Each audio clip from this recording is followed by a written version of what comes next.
మనం మాట్లాడేది ధర్మస్థల గురించి. ఏదైతే కర్ణాటక రాష్ట్రాన్ని కుదిపేసిందో దేశాన్నంతా కూడా కుదిపేసింది. ఇది ఈ రోజు జరిగిన అంశం కాదు. ఏళ్ల తరబడి అక్కడ జరుగుతున్న అత్యాచారాలు, లేకపోతే అమ్మాయిలు అబ్బాయిల శవాలను అక్కడ పూడ్చిపెట్టారు అని చెప్పి ఎవరైతే బయటకు వచ్చి ఇప్పుడు విజిల్ బ్లోయర్ చెప్పారో దానికి సంబంధించి మనం మాట్లాడదాం. నిజంగా దేశం అంతా కూడా విస్తుపోయింది. దీని మీద మీ అనాలిసిస్ ఏంటి? అంటే మీరు అన్నట్లు వెరీ సీరియస్ క్రైమ్. ఎందుకంటే 98 నుంచి 2014 వరకు అంటే సుమారు 16 ఏళ్ల పాటు జరిగినది అని ఆరోపించబడుతున్న క్రైమ్. అలాగే Dharmasthal is a pilgrim centre, చాలా పాపులర్ పిలిగ్రిమ్ సెంటర్. వేల సంఖ్యలో భక్తులు వచ్చే ప్లేసు, విఐపీల తాకిడి ఉండే ప్లేస్. అంటే ఆ ప్లేస్లో క్రైమ్ జరగడము ఒక రకంగా సులభం, ఎందుకంటే గుర్తించడం కష్టం. ఒక రకంగా కష్టం, ఎందుకంటే దొరికిపోతారు. ఒక ఐసోలేటెడ్ ప్లేస్లో ఇప్పుడు మనకి ఎక్కడైనా మహిళలపై అత్యాచారాలు చూస్తే సాధారణంగా నైట్ ఎక్కడో లేదా ఐసోలేటెడ్ ప్లేస్లో ఎక్కువ జరిగే అవకాశం అని చెప్పి అంతలా జరగడం లేదని కాదు, ప్రాబబిలిటీ ఎక్కువ ఉంటుంది. కానీ this is a place where it can be done. అందువల్ల ఇది ఒక రకంగా అవకాశం ఉంది. క్రైమ్ చేసిన వాడు తప్పించుకుంటారు. ఇంకో రకంగా క్రైమ్ చేయడం, ఎవరి దృష్టి పడకుండా చేయడం కూడా ముఖ్య విషయం, అంత సులభం కాదు. అందులో 16 ఏళ్ల పాటు జరిగిందని చెప్తున్నారు. అంటే ఇది unless it is a very big mafia వెనకాలంటే తప్ప సాధ్యం కాదు. సో ఆ big mafia political connections, police connections, అంటే పొలిటీషియన్, క్రిమినల్, పోలీస్ నెక్సెస్ ఉంటే తప్ప సాధ్యం కాదు. ఇవాళ జరిగిన పరిణామాలు ఒకసారి కనుక చూస్తే స్వయంగా సిట్ అధికారి ఒకరే ఆ విజిల్ బ్లోయర్ని బెదిరించినట్టుగా, అంటే ఈ స్టేట్మెంట్ నువ్వు ఇచ్చింది కాదు, ఎవరో ప్రెషరైజ్ చేస్తే ఇచ్చానని చెప్పు, లేకపోతే ఇక్కడ నువ్వు చెప్పింది నిజమైనా నీకు శిక్ష పడుతుంది, అబద్ధమైనా నీకు శిక్ష పడుతుంది, కాబట్టి నువ్వు ఇందులో బాగా ఇరుక్కుపోతావు, కాబట్టి ఈ స్టేట్మెంట్ నాది కాదు, ఎవరో ప్రెషరైజ్ చేశారని చెప్పమని చెప్పారని తాజాగా వస్తోంది. దీని మీద కంప్లైంట్ కూడా రేస్ చేశారు. అంటే డెఫినెట్గా ఇప్పుడు ఈ విజిల్ బ్లోయర్కు ప్రొటెక్షన్ అవసరం. ఎందుకంటే సాధారణంగా ఎనీ మాఫియా క్రైమ్స్లో ది ఫస్ట్ వల్నరబిలిటీ విజిల్ బ్లోయర్కి ఉంటుంది. అందుకే మన దేశాల్లో కాదు ప్రపంచవ్యాప్తంగా విజిల్ బ్లోయర్ ప్రొటెక్షన్ యాక్ట్స్ కూడా ఉంటాయి. అంటే విజిల్ బ్లోయర్లకు కాపాడాలి. అయితే విజిల్ బ్లోయర్ చెప్పింది వెంటనే నిజమని మనం కంక్లూజన్ కూడా రాలేము. ఎందుకంటే విజిల్ బ్లోయర్ పాసిబుల్ కూడా ఉండొచ్చు, ఎక్స్టర్నల్ ప్రెషర్సే ఉండొచ్చు, వెస్టెడ్ ఇంట్రెస్ట్లే ఉండొచ్చు. అందువల్ల విజిల్ బ్లోయర్ ఎప్పుడైనా ఒక సమాచారాన్ని ఇస్తే దట్ ఈజ్ ఓన్లీ హైపోథెసిస్గా తీసుకొని దానిపైన విచారణ జరిపించాలి. అది నిజమని కంక్లూజన్ రావాల్సిన అవసరం లేదు, అబద్ధమని కొట్టిపారేసిన అవసరం లేదు. సో దాన్ని ప్రైమా ఫేసీగా ఆ సమాచారానికి ఉన్న వాల్యూని అంచనా వేసి చేయాలి. సో రకరకాల, ఎందుకంటే ఇది ఇంతకుముందే చెప్పినట్లు పెద్ద మాఫియా ఉంటే తప్ప జరగదు. సో ఈ మాఫియా పొలిటికల్, ఎందుకంటే అప్పుడు ఆరోపణలకు కూడా ఏంటంటే పోలీస్ కూడా పట్టించుకోలేదు.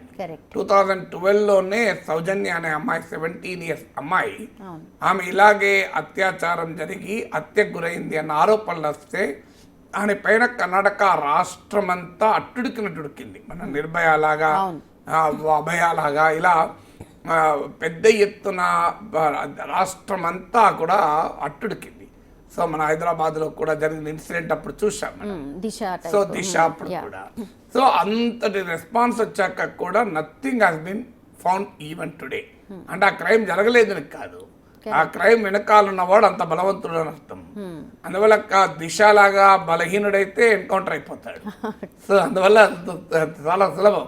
బలవంతుడైనప్పుడే కష్టమవుతుంది, వ్యవస్థల్ని మేనేజ్ చేయగలుగుతారు. సో అందువల్ల ఒక్క సౌజన్య కాదు, వందలాది సౌజన్యాలు అని చెప్పి అనుమానం ఇప్పుడు. సో ఆ విజిల్ బ్లోయర్ కేవలం ఏదో వేగ్ ఇన్ఫర్మేషన్ ఇవ్వడం లేదు, స్పెసిఫిక్గా ఆ టెంపుల్ టౌన్కు సమీపంలోనే ఉన్న నేత్రావతి నది ఒడ్డున సులభంగా డీకంపోజ్ అయ్యేటువంటి ప్లేసెస్లో బరీ చేశారు, నేను ఆ ప్లేసులు కూడా చూపెడతాను అని చెప్పాడు. ఇదేదో జనరల్ గా చెప్పడం కాదు, క్యాజువల్ గా చెప్పిన విషయాలు కాదు, అంటే వెరీ నిర్దిష్టంగా చెప్పాడు. సో ఆ ప్లేసుల్లో ఎక్స్కవేషన్, తవ్వకాలు కూడా మొదలయ్యాయి.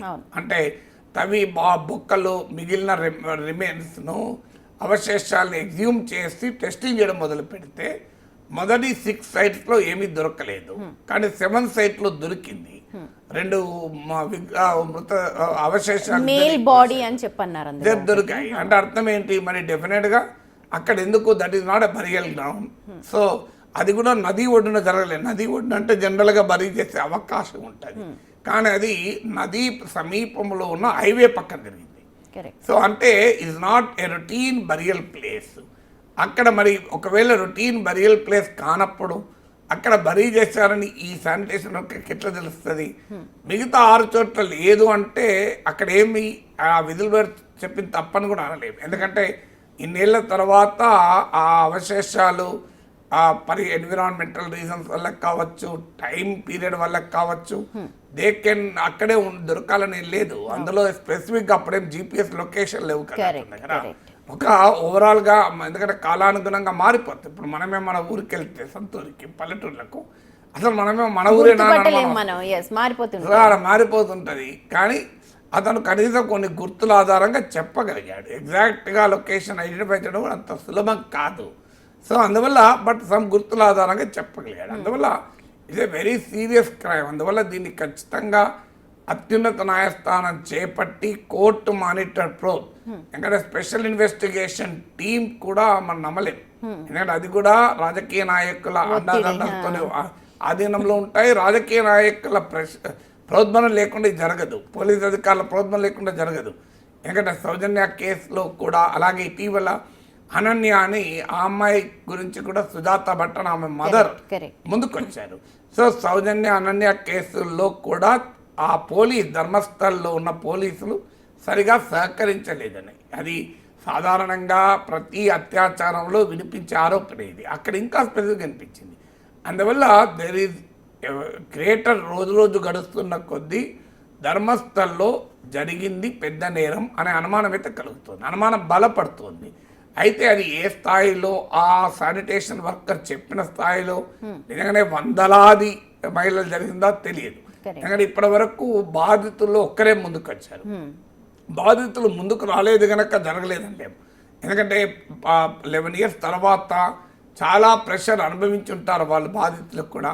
ఎందుకంటే ఇంత పెద్ద మాఫియా ఇన్వాల్వ్ అయి ఉంటే బాధిత కుటుంబము 11 ఏళ్ల తర్వాత పోయిన బిడ్డ ఎలాగూ రారు, ఇప్పుడు ఉన్న కుటుంబ సభ్యులకు కాపాడుకోవాలి కదా అని ఆలోచన కూడా ఉంటుంది. ఇప్పుడు మీరు అన్నారు కదా ఒకరే బయటకు వచ్చారు, ఆ భట్ కుటుంబం ఏదైతే ఉందో చాలా మానసిక క్షోభకు గురైంది, పోలీసులు సహకరించలేదు, వాళ్ళని కిడ్నాప్ చేశారు, ఆమె భర్త కూడా ఈ హింసలు తట్టుకోలేక చనిపోయారు. ఇప్పటికీ కూడా ఆమె కనీసం అసలు ఉందా లేదా అన్న విషయం కాదు కదా, కనీసం అవశేషాలైనా దొరుకుతాయా లేదా, ఇప్పటికీ పోరాటం చేసే శక్తి నాకు ఉంది కానీ నాకు ఎవరు సహకరించట్లేదు అని చెప్పింది డైరెక్ట్గా బిగ్ టీవీకి. ఇప్పుడు మీకు వాస్తవమే, మీకు ఇప్పుడు ఉదాహరణకు మీకు హత్రాస్ ఇన్సిడెంట్లో కూడా మనం చూస్తే ఉత్తరప్రదేశ్లో ఒక దళిత మహిళ పైన ఒక ఎమ్మెల్యే జరిపిన అత్యాచారం. అది ఏం జరిగింది? ఆఖరికి ఆమె చనిపోయింది. ఆమె తండ్రిని పోలీస్ స్టేషన్లోనే ఆ ఎమ్మెల్యే సోదరుని కొట్టి చంపాడు. లాయర్కు కార్ యాక్సిడెంట్లు అయినాయి. ఇలాంటివన్నీ మనం చూసాం ఉత్తరప్రదేశ్లో. సో అందువల్ల ఇప్పుడు ఇప్పుడు ఈ విజిల్ బ్లోయర్ కూడా ఏం చెప్తున్నాడు? విజిల్ బ్లోయర్ కూడా నాకు కూడా బెదిరింపులు వచ్చాయి.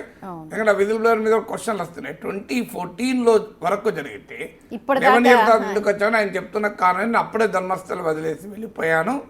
ఎందుకంటే నా పైన బెదిరింపులు వచ్చాయి, మా కుటుంబ సభ్యులు కూడా హింసించారు, అందువల్ల నేను వెళ్ళి పారిపోయాను. నాలో గిల్ట్ మిగిలిపోయింది. అయ్యో ఇంత పెద్ద నేరాల్లో నేను ప్రేక్షకుడిగా ఉండలేను కదా అని నేను ఇప్పటికైనా బయటకు రావాల్సి వస్తుంది అంటున్నాడు. సో ఇప్పటికైతే దీన్ని మనము క్రైమ్గానే చూడాలి. అన్ఫార్చునేట్లీ ఏమవుతుందంటే అది ధర్మస్థల్ కావడం వల్ల దాన్ని ఇమీడియట్గా ఇప్పుడు యడియూరప్ప ఆయన కొడుకు బీజేపీ రాష్ట్ర అధ్యక్షులు చెప్పేది, మీరు కావాలని హిందూ పుణ్యక్షేత్రాలను బదనాం చేస్తున్నారు, ఇది పెద్ద కుట్రను మొదలుపెట్టారు. అలా జరిగాక నీకు సెంటిమెంట్లు ముందుకొచ్చాక నీకు క్రైమ్ ఎక్కడ బయటకు వస్తుంది?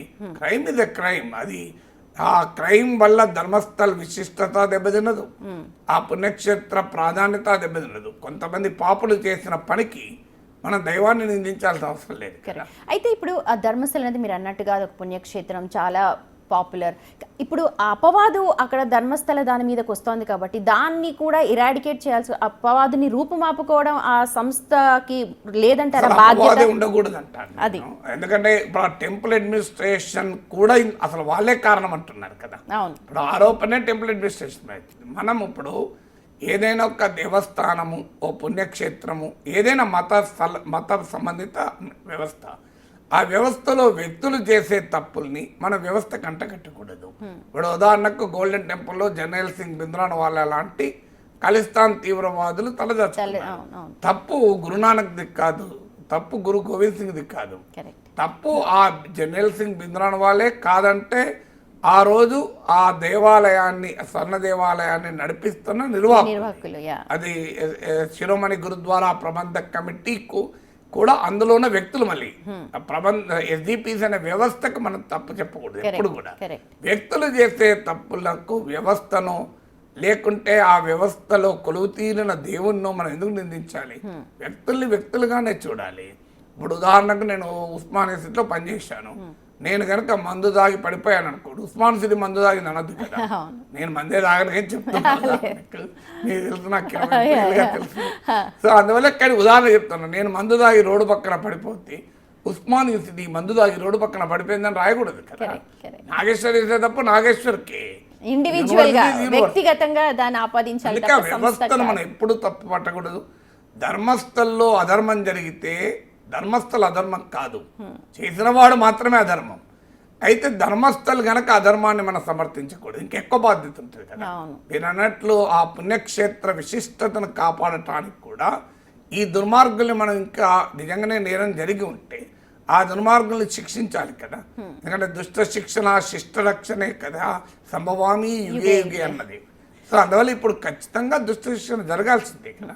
అయితే ఇప్పుడు లోకల్గా ఇప్పుడు మా ప్రతినిధి అశోక్ అట్లా మాట్లాడినప్పుడు వాళ్ళందరూ ఇది రెగ్యులర్గా ఉండేదే, వస్తారు వెళ్ళిపోతారు. లోకల్ మీడియా కానీ లేకపోతే లోకల్ పోలీసులు కూడా అంత ఎక్కువగా ఇంట్రెస్ట్ చూపించట్లేదు, ఎవరితో ఏం మాట్లాడట్లేదు కూడా. ఎందుకంటే అసలు ప్రతిదీ కూడా చాలా సీక్రెట్గా అక్కడ వ్యవహరిస్తున్నారు. లోకల్ పీపుల్ కూడా చెప్తుంది ఏంటంటే ఇది అసలు బయటకు రానివ్వరండి, తొక్కేస్తారు, మీరు ఏదో వస్తున్నారు వెళ్తున్నారు కానీ అసలు ఏమీ జరగదు, న్యాయం జరగదు, జీరో అని చెప్పి వాళ్ళే చెప్తున్నారట. అంటే ఒకటి న్యూ నార్మల్ జరిగిపోతుంది. కొన్నిసార్లు ఏమవుతుందంటే ఒక లాంగ్ పీరియడ్ ఒక క్రైమ్, ఇప్పుడు ఇదంతా మన హైపాథెటికల్గా నిజం అనుకుంటే, ఒకవేళ ఇది నిజమే అయితే 16 ఏళ్ల పాటు క్రైమ్ జరుగుతుంటే ఏ వ్యవస్థ ఏమీ చేయనప్పుడు ప్రజలకు ఏమనిపిస్తుందండి? ఆ వ్యవస్థపై నమ్మకం పోతుంది కదా. సో అందువల్ల నిజమే జరుగుంటే డెఫినెట్గా ఆ రకమైన భావన న్యూ నార్మల్ అంటారు. సహజమే, ఏమవుతుంది, ఏం చేయగలుగుతాము అని. ఇప్పుడు మనకు హైదరాబాద్లో ఒకప్పుడు సుల్తాన్ బజార్లో చైన్ స్నాచింగ్ అని అనేవారు. పోలీస్ స్టేషన్లో చైన్ స్నాచలం పట్టుకునే వార్తలు చీమది వస్తున్నాయా? ఏమైనా చైన్లు కావాలనే చైన్ స్నాచలు కావాలయ్యారు. ఎవడు పదవాడు పడుతున్నాడు తప్ప ఈ మధ్య కాలంలో దాని వార్తలుగా వేసింది మీడియాలో ప్రముఖంగా. పద రావచ్చు కానీ అదర్వకైతే అది హెడ్లైన్. సుల్తాన్ బజార్ పోలీస్ స్టేషన్లో దొరికిన చైన్ స్నాచర్ అని. ఎందుకు ఇప్పుడు తీవ్రవాదులే దొరికినాక చైన్ స్నాచర్లు ఎవరు అడిగిండు? Chain snatching is become a simple crime. అంతకన్నా పెద్ద పెద్ద క్రైమ్ మించి కనిపిస్తున్నాయి, పెద్ద పెద్ద సైబర్ క్రైమ్లు, బాంబులు పెడుతున్నారు, టెర్రరిజం అవుతున్నారు. ఇప్పుడు గోకుల్ చాట్లో తీవ్రవాదులు బాంబులు పేలినాక సుల్తాన్ బజార్లో చైన్ దొంగతనం చిన్నగా అయిపోతుంది. కరెక్ట్. అది అయితే ఇప్పుడు ఎలాగా అంటే ఇది ఇంకా ధర్మస్థలది అన్నది సబ్సైడ్ అయిపోతుందంటారా? దీన్ని ఇంకొంచెం ఏమైనా చేసే అవకాశం? వ్యవస్థలో బలమైన శక్తులు ఉన్నాయి కనుక బలవంతుడు ఎప్పుడు కూడా బలవంతుడు దుర్బల జాతిని బలహీనులు కావించ నరహంతలు దళాధిపతులై చరిత్ర మన ప్రసిద్ధికి ఎక్కారని మహాకవి శ్రీశ్రీ ఇప్పుడుగా చాలేళ్ల క్రితమే రాశాడు. దేశ చరిత్రలు అలాగే ఉంటాయి. సో అందువల్ల బలవంతులు దుర్బల జాతిని బలహీనులు కావిస్తారు, నరహంతలు దళాధిపతులై చరిత్ర మన ప్రసిద్ధికి ఎక్కుతారు కదా. సో అందువల్ల డెఫినెట్గా బలవంతులు వెనకాలన్న ఏ క్రైమ్ అంత తొందరగా బయటపడదు. But let us hope. ఇప్పుడు మీడియా యుగం 2014 కూడా కన్నా ముందు దాంతో పోలిస్తే మీకు డిజిటల్ ప్రపంచం పెరిగింది, సోషల్ మీడియా పెరిగింది. లెట్ us హోప్ ఇది బయటికి వస్తుందని. నిజంగానే అంటే ఒకవేళ నిజంగా గనక మీరు అన్నట్టుగా హైపోథెటికల్ గా ఎస్ ఆర్ నో మనకి ఎప్పుడైనా నిజంగా అన్నది అయితే మనం ఆల్వేస్ పెట్టుకోవాలి. ఎందుకంటే let us not come to conclusion. ఎప్పుడు కూడా టీవీ ఛానల్లో కూర్చొని నేరాలపైన తీర్పు చెప్పకూడదు. మన పని కాదు. యుద్ధాలు చేయాలా వద్ద నిర్ణయం తీసుకోకూడదు, మనం కాదు చేయాల్సింది.